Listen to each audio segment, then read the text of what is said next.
Isusumpo kita kay mama. Abnormal. Pwede ba pakihinaan mo lang yung boses mo? Ayoko kasi may ibang makakita sa akin eh. Ay, okay, sige karon. Jonathan, wag kang maingay ha. Shy types tong kapre na to. Ay, Lebron.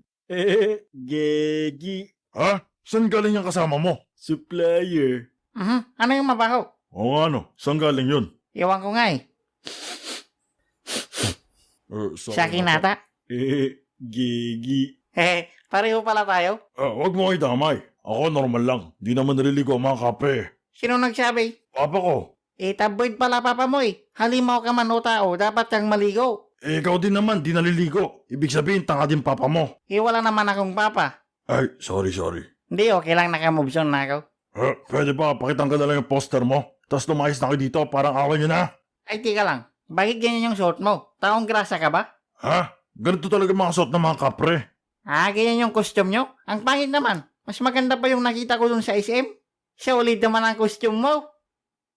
Ako na nga lang magtatanggal. Ano to? Oy, okay na. Ba't mo tinanggal? Poster ko yan. Tatakbo kang kapitan? Di ba tapos na eleksyon? Ay, tapos na ba? Wrong spelling pa yung vote wisely mo. Oh. Mali pa rin?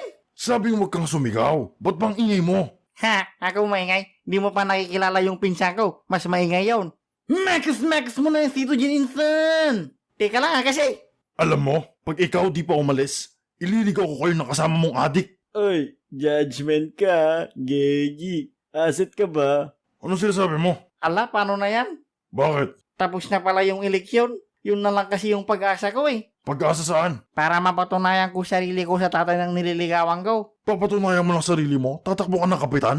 Oh, Ba't di ka na lang magtrabaho at mag-ipon? di ako nagtatagal eh. Magbago, tapos iwasan ng pag-inom. Vitamins ko yun eh. Hirap naman yan. Buti na lang kapre ako. Tamang ligaw-ligaw lang ng mga tao, tapos diskarte sa mga babae. Solve na ako. Ay, buti ka pa. Ano ba yung mga requirements para maging kapre? Simple lang. Dapat matangkad ka, tapos di ka dapat naliligo. Ay, sayang di ako matangkad. Ay, alam mo pare, hindi mo mapipilit ang ibang tao na gustuin ka. Kailangan mo lang magpakatotoo sa sarili mo at mamahalin ka rin ng mga tamang tao kung sino ka man. Ba't ka natatawa? Hindi mo kasi bagay, pre. Ang dungrit mo, tapos nagsasabi ka ng ganun.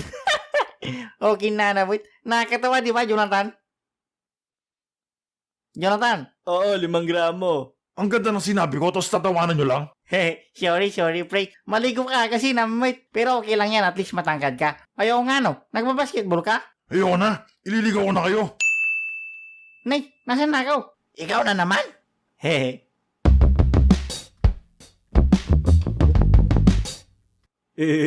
Gegi.